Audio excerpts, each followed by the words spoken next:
우리들은요, 이 상상력에 대해서는 의심의 여지가 없이 어떤 그 자율적이고 독자적인 걸로 이렇게 그러한 그 심적 그 활동으로 이 간주해가지고 이 정치적 그 사유의 끈을 놓아버리는 좀 경향이 있지 않나 이렇게 생각합니다. 한번 좀 뭐 예를 들어서 우리가 인어를 상상한다면 뭐 우리 반사적으로 인어 아가씨 떠올립니다. 예쁜 그 안델센 동화 인어 아가씨를 떠올리지. 이 오른쪽에 있는 이 중년의 인어 아저씨 떠올리는 분은 안 계십니다. 예, 이거는 이제 그 동양의 이제 인어 아저씨인데요. 나름대로 다 스토리도 있고요. 그 우리의 그 상상계에서 왜 이 서구의 반대편에는 인어 아저씨가 엄연히 존재해 있음에도 불구하고 우리는 왜 인어 아가씨만을 떠올릴까? 왜 인어 아저씨는 우리의 상상계에서 사상돼야 하느냐? 여기에서 저의 이제 문제의식은 출발했습니다. 결국 상상력이라고 하는 것은 우리가 자유로운 것 같지만 상상력에는 사실 표준이 있다 하는 거, 표준이 있다는 것이죠. 스피박이 이런 얘기를 한 적이 있죠. 제국의 에피스테메적인 어떤 폭력이 있다. 여기에 우리가 이제 그 지배를 받는다는 얘기를 했는데, 일종의 이제 상상력의 제국주의가 생긴 거죠. 표준이 이미 성립되어 있고요. 우리가 어렸을 적에 그리스 로마 신화나 이 안데센 동화에 의해서 이미 우리의 상상력은 표준이 잡혀 있다. 잡혀 있습니다. 이 상상력의 제국주의는 인본주의, 합리주의, 주체, 특히 인간 주체 또는 그 서구 주체겠죠. 결국은 위 웨스터너, 이 서구 주체 등 근대를 떠받쳐온 주요한 개념항들과 내밀하게 연결되어 있다. 자본주의 역시 상상력의 생산 및 소비와 관련하여 제1세계 문화산업을 통해 상상력을 획일화시켜온 것은 주지의 사실입니다. 그러나 여기서는 이 상상력의 제국주의를 신문하는 데 있어서 신화를 통해서 그것의 기원을 추적하고자 합니다. 이 과정에서 중국 신화와의 비교는 불가피할 것입니다. 이 비교를 해야지 이제 어떤 그 차이성을 우리가 좀 더 실감을 하겠죠. 이러한 논의를 거쳐서 상상력의 제국주의의 맹아가 어디에서 비롯해요? 근대의 중요한 개념항들을 형성하는데 초석적인 역할을 했는지 확인할 수 있게 되기를 희망합니다. 저는 사실 여기서 뭐 어떤 단정적인 그런 그 말씀을 감히 드리려는 건 아닙니다. 사실은 굉장히 거친 비교라고 할 수가 있겠죠. 이것을 유념하면서 한번 동서양 신화를 좀 비교를 하면서 그 차이점에 대해서 좀 말씀을 드리겠습니다. 자, 먼저 우리가 이제 주목해야 될 것은 이 창세 신화의 문제입니다. 창세 신화. 그래서 그 거인 신체 그 화생 신화를 두고 한번 비교를 해보도록 하겠습니다. 게르만 신화의 경우는 이미르를 오딘이라고 하는 그 큰 신이 있죠. 이 큰 신이 이걸 죽여버립니다. 토막살인해가지고요, 다 잘라가지고 그걸로 이 창조를 해요. 세계를. 그 다음에 푸르샤 신화도 마찬가지입니다. 인도의 이제 그 신화입니다만은, 창세 신화입니다만은, 푸르샤라는 거인을 다른 이 강력한 신들이요 죽여가지고 그것을 토막을 내가지고 이 세상을 창조를 합니다. 중국에서는 그 거인, 그 신체 화생 신화가 반고라고 하는 거인, 반고라고 하는 엄청난 우주적 거인이죠. 이 혼돈 속에서 태어났는데 이 거인이 나중에 역시 죽어서 그 몸이 온 세상이 되는데요. 중대한 차이가 있습니다. 뭐냐면 누가 죽이지 않습니다. 이 거인 반고는 지가 저절로 죽어요. 여기서 특히 이제 뭐 중요한 것이 이 살해 모티프, 이 세계의 창조는 이 서양 신화에서는 최초의 어떤 희생, 그 first victim이라고 그러죠. 이 희생에 의해서 만들어집니다. 최초의 희생 또는 최초의 살해에 의해서 만들어져요. 결국 외부로부터의 어떤 충격, 갈등에 의해서 어떤 이항구조적인 어떤 이 대립이 생기고 그 대립을 극복하면서 발전이 일어난다는 변증법적 관념의 어떤 단초가 이미 이 신화에서 엿보이지 않는가. 뭐 이렇게 저는 생각을 했습니다. 이거는 굉장히 그 동력지향의 사고입니다. 동력지향. 근데 이 충격 반응의 이 패턴, 저는 이 도식이 굉장히 이 서양에서 특히 이 역사관을 서술할 적에도 그렇고요. 이게 굉장히 중요했습니다. 이 충격 반응, 임팩트 리스폰스, 이 메커니즘이 굉장히 중요합니다. 서양사에서도. 서양 사람들이 우리 근대사를 기술할 때도 그대로 그걸 가지고 와서 써먹었습니다.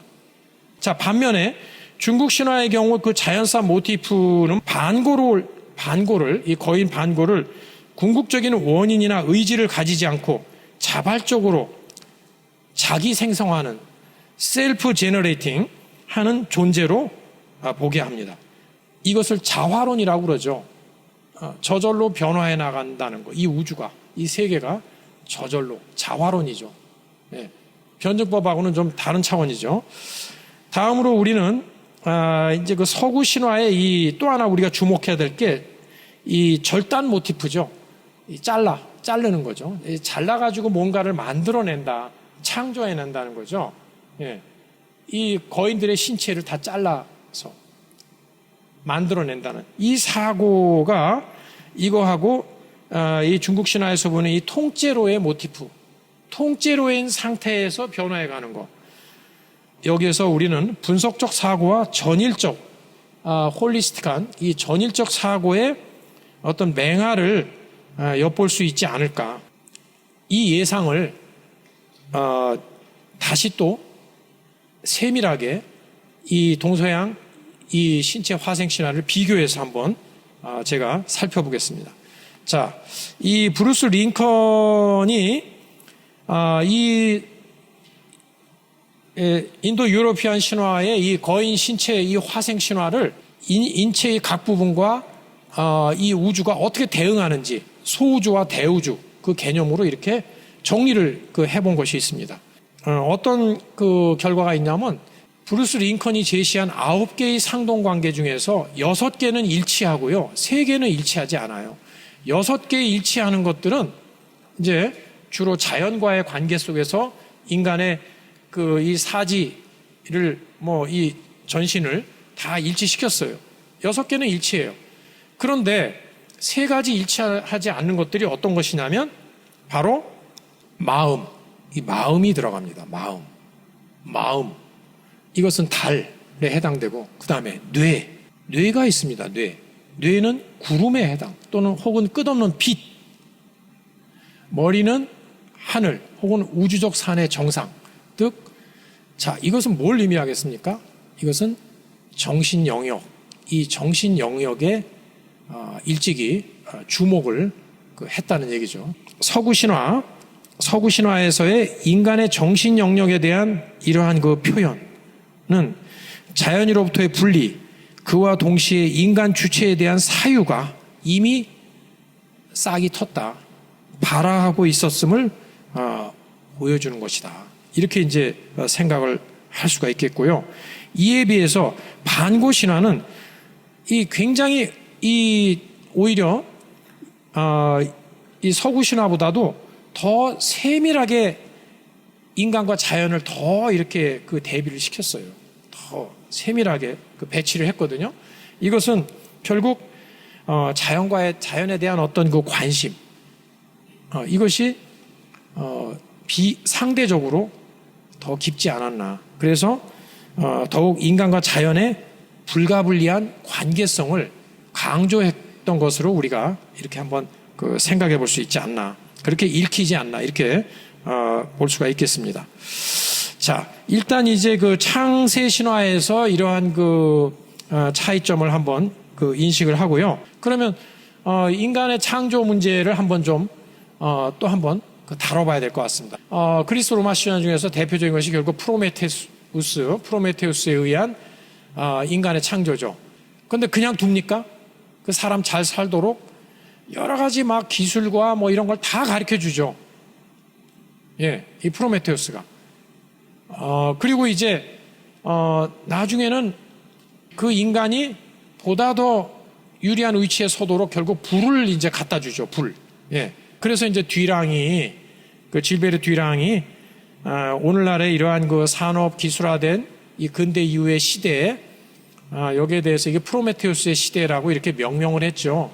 근데 이 이면에는 저는 인간을 위한 인간의 시대라는 이런 개념도 함축되어 있다고 저는 이렇게 생각을 합니다. 결국 나중에 서양 문화의 원천이 된 결국 이 성경의 창세기에서도 이것을 볼 수가 있죠. 하나님이 모든 걸 며칠에 걸쳐서 다 창조하시고 결국 마지막에 인간 창조하고 어떻게 합니까? 생육하고 번성해서 만물을 다 지배하라고 아주 특권을 부여하죠. 특권을. 그런데 자, 이처럼 이 서구 신화나 또는 히브리 신화에서는 인간의 창조가 신의 창조의 거의 그 최종 목적인 것처럼, 최종 단계인 것처럼 이렇게 얘기되고 있습니다. 자, 그런데 여기에 비해서 중국 신화는 인간의 창조에 대해서 어떻게 생각하고 있는가? 중국 신화에서 인간의 창조는 상대적으로 가볍게 다루어진다. 가볍게 다루어집니다. 심심해서 이제 사람 한번 만들어 보자. 만들었는데 처음에는 그래도 이렇게 좀 사람을 좀 정성 들여 빚다가 나중에는요, 그것도 실증이 나요. 실증이 나요. 사람 만드는 게. 그래서 나중에는 새끼줄에다가 황토 흙을 그냥 묻혀가지고요. 황토 진흙을 묻혀서 그냥 이렇게 뿌려요. 그랬더니 황토 그 진흙이 날아가서 그것들도 나중에 다 사람으로 기운을 받아서 사람으로 변했다. 되게 성의 없이 만들어요. 결코 최종 목적, 최종 단계 아니에요. 사람 만드는 게. 심지어 이것은 그 단계적인 데서도 알 수가 있어요. 여호와가 첫날부터 며칠째까지는 동물들, 가축들을 다 만들고 뭐 중간쯤에 사람 만들어요. 그리고 나중에 또 곡식을 만들고 여호와는 그래도 이렇게 신이 직접 만들었죠. 이 여러 가지 버전이 있습니다만 중국 신화에서 아까 말씀드린 거인, 반고가 죽었을 적에는 그 반고에 어디서 이제 그 인간이 만들어집니까? 기생충이요. 근데 거기서 기생충이라는 얘기는 뭡니까? 인간은 이 우주에서, 이 지구에서 기생충 같은 존재다. 이것은 고대 중국의 경우 인간 역시 자연의 일부로서 그것에 귀속된 존재라는 관념이 지배적이었기 때문입니다. 반면 그리스 로마 신화와 히브리 신화에서의 인류 창조에 대한 각별한 주목은 점차 자연과 분리의 길을 걷게 되면서 인간 존재에 대한 비중이 커짐에 따른 당연한 귀결이라 할 것입니다. 이제 우리는 양자의 이러한 인식이 이미지를 통해서 가시화되는 그런 경우를 다음에 그 반인 반수 신화를 통해서 보게 될 것입니다. 가령 그리스 시대 때 미노타우루스의 그림하고요. 그 다음에 염제 신롱, 이것은 우리 고구려 고분벽화에 나와 있는 이 두 그림을 비교해 보면 공통점과 차이점이 있어요. 공통점은 둘 다 소머리를 한 사람이에요. 정말 똑같아요. 예, 소머리를 한 사람이에요. 그런데 이 두 반인 반수가 받는 대접은 완전히 달라요. 지금 미노타우루스는 원래 식인 괴물이죠. 사람 잡아먹고. 그래가지고 아테네의 영웅 테세우스한테 결국 맞아 죽는 장면이죠. 예, 처단되는 장면이에요. 천덕꾸러기고 아주 나쁜 동물이죠. 그런데 고구려 벽화의 염제 신롱은 어떻습니까? 우리에게 농업을 가르쳐주고 한의학의 시조이죠. 의학을 가르쳐준 아주 자비로운 그 신이란 말이죠. 이런 차이가 어디에서 유래하는가? 자, 이걸 한번 좀 살펴볼 필요가 있겠습니다. 결국 이 자연에서 인간이로의 그 정향, 이 오리엔테이션을 보여준 그리스 신화의 경우 아마도 그 미토스가 로고스에게 진리의 왕자를 양위한 시점에 어느 정도 인간 중심의 이 사고가 뿌리를 내렸을 것이다. 이렇게 보고요. 이에 따라 결국 인간이 표준이에요.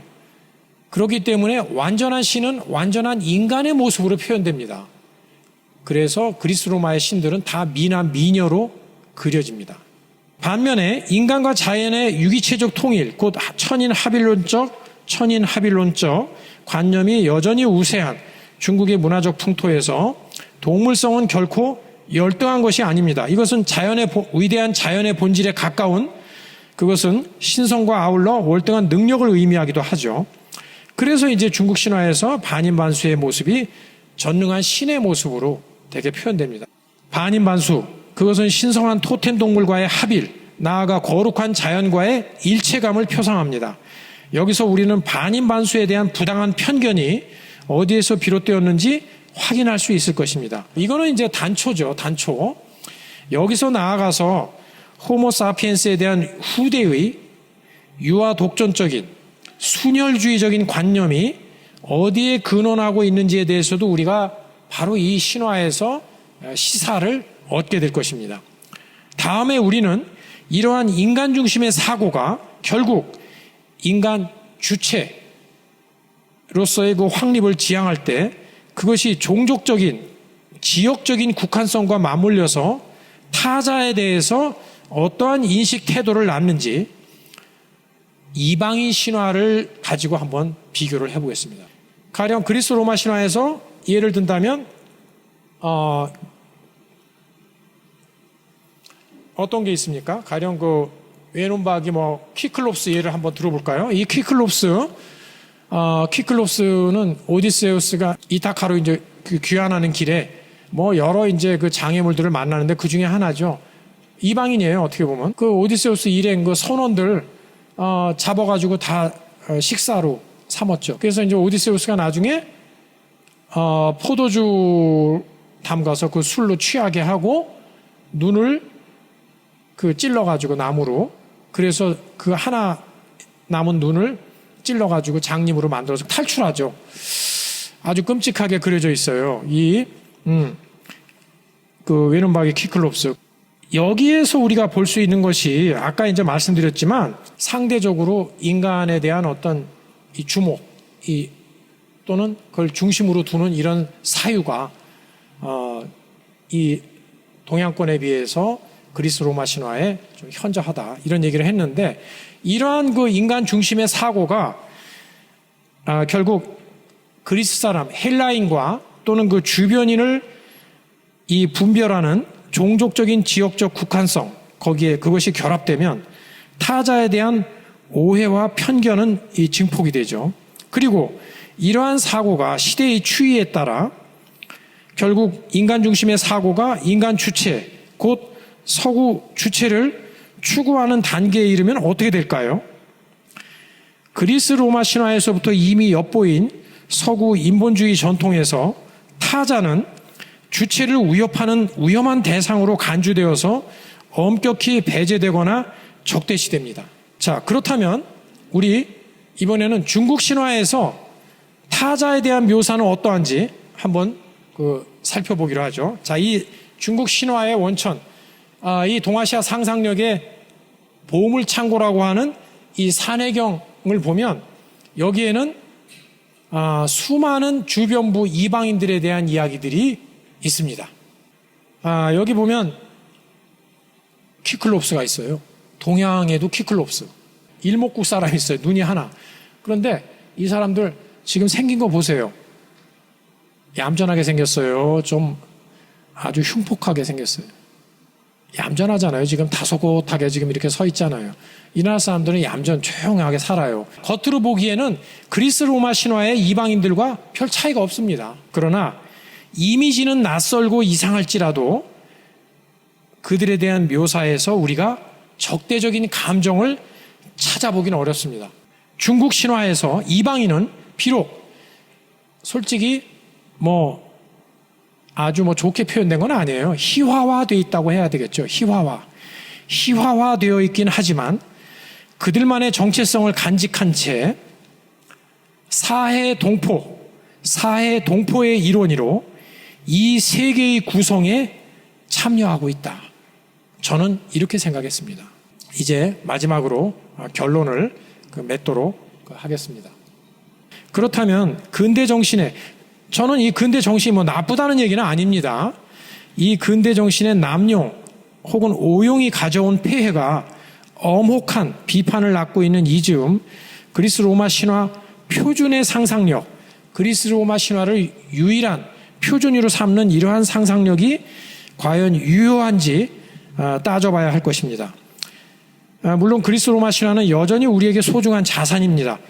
다만 아까 말씀드린 것처럼 이 상상력의 생태계를 위해서는 획일화보다는 다양화, 길을 걸어야 하고, 근대 일에 폄하되었던 이 동양 신화의 상상력이 이 탈근대, 이 포스트 휴먼적 상황에서 인류의 지혜를 새롭게 할 복음으로 대두할 가능성도 있다고 봅니다. 특히 자연과의 유기적 관계성, 타자에 대한 이 포용 정신, 동물성에 대한 이 동물성뿐만 아니라 다른 어떤 이타적 존재들에 대한 긍정, 이런 그 취지는 이 생태주의가 흥기하고 다문화, 다종족, 이 포스트 휴먼적 존재들이 호혜적으로 공존해야 하는 금후의 시점에서 상당히 유효할 것이다.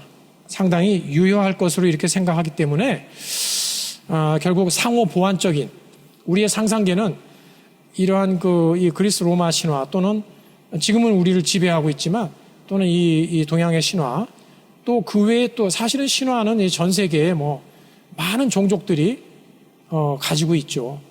그래서 그것까지 포함해서 우리가 우리 상상계를 보다 풍요롭게 이렇게 만들어야 된다 하는 그런 말씀을 드리고요. 추후 여러 측면에서 발전되고 보완된 연구가 이어지기를 기대하면서 소론을 맺고자 합니다.